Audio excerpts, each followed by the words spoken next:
Such a spectacular and special afternoon. I was unprepared for how emotional this would be, and you've just been an unbelievable audience.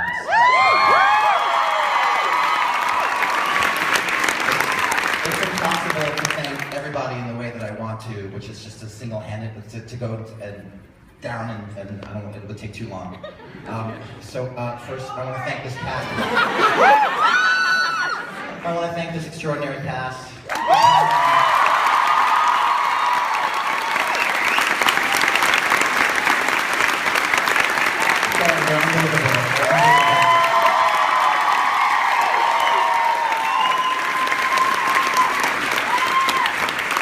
I want to thank these musicians.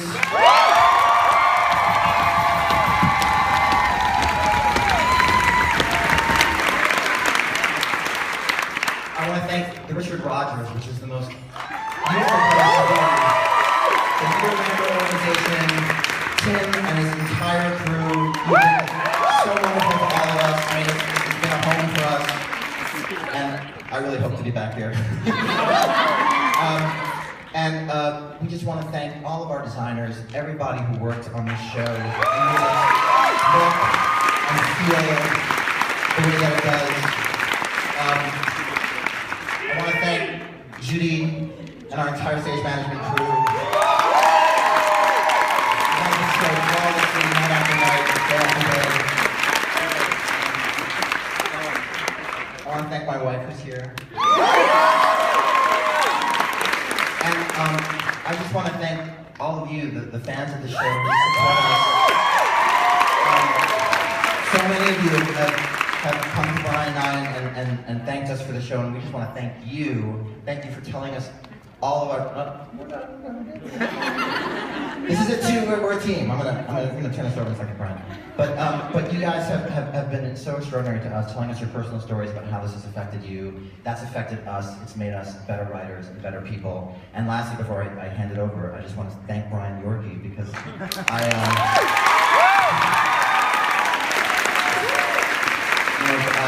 back in like 1998, Brian said to me, "How about a show about a woman who's suffering from severe depression?" And I said, "Okay." And this one was my turn, and Brian went with me on this one, and I want to thank him. I love him very dearly.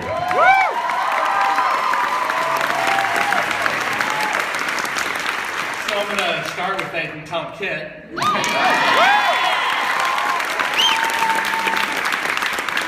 Without whom I would be an obscure poet somewhere in Oregon. And who said to me a few years ago, how about a show about the choices we make in life and the things that they affect that we know they'll affect and the things they affect that we don't know. And I said, okay.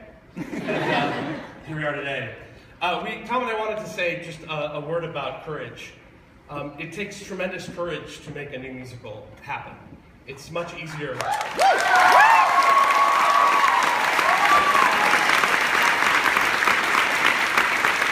I hear you, but I can't see you. How do you guys do this? This is stunningly hard. It's a lot easier to go with something tried and true and much harder to take a plunge on something that starts with an idea, with no idea what it might end up being. This is the second time we've had the great fortune to do that on the greatest stage in the world, Broadway, and we wouldn't be here today without many, many people who, again, we wish we could take all afternoon to thank in person, but hopefully we'll see you later, and we will. But I wanted to point out the courage of a few people in particular. And the first is the courage of a woman who could have done any show she wanted to, could have had the pick of any show, any revival. Oh, here I go. And when we went to her and said, well, we're kind of thinking about a show about a woman who comes back to New York and the choices she makes and the things that happen to her, said, okay. And then proceeded to put the show on her back for years and carry it forward and make it happen and make it one of the most beautiful things that ever happened. Thank you for your courage.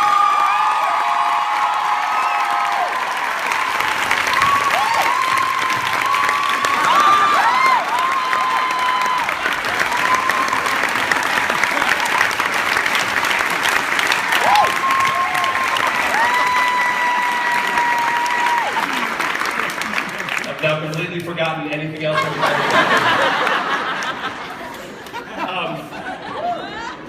The second person I want to thank is a man who twice now has hopped on board, this time when there was literally nothing more than an idea, and said, yes, I will direct that show. I will shepherd you in its writing for years and years. I will never lose patience. I will never doubt you. I will never stop believing that this show can become something beautiful, and I will put it up on stage and make it beautiful. Michael Greif, thank you so much.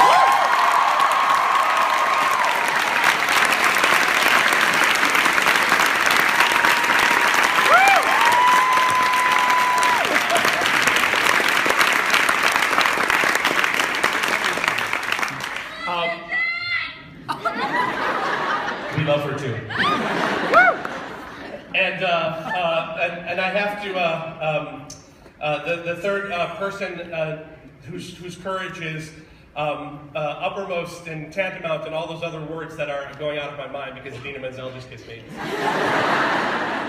The man who twice now has taken two somewhat neurotic and slightly difficult writers and said, I like your talent, I like your moxie, kid, I like your ideas, and I will make your show happen on Broadway.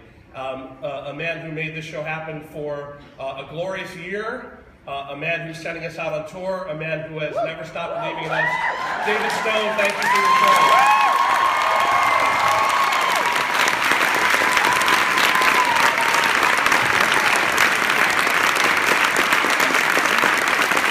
And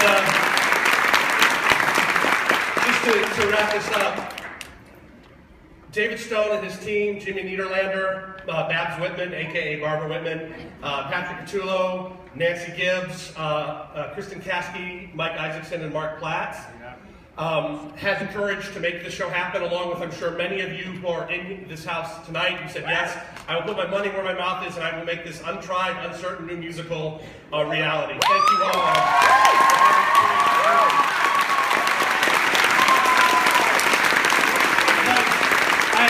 I know I can say this without any doubt. Each and every one of us in this building loves the American musical as an art form. We love everything it's been and everything it is, and most of all, we love everything it has yet to be. And you and I may disagree on which new shows move the art forward, but we all have to agree that without new shows, we will never move the art forward.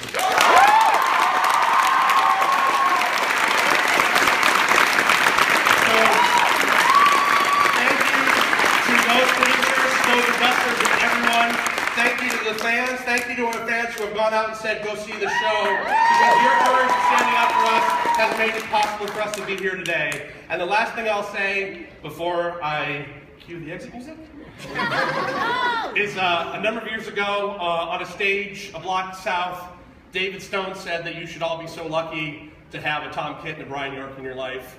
And we would just like to say that you should all, especially you writers, should all be so lucky as to have a David Stone in your life. Thank you all.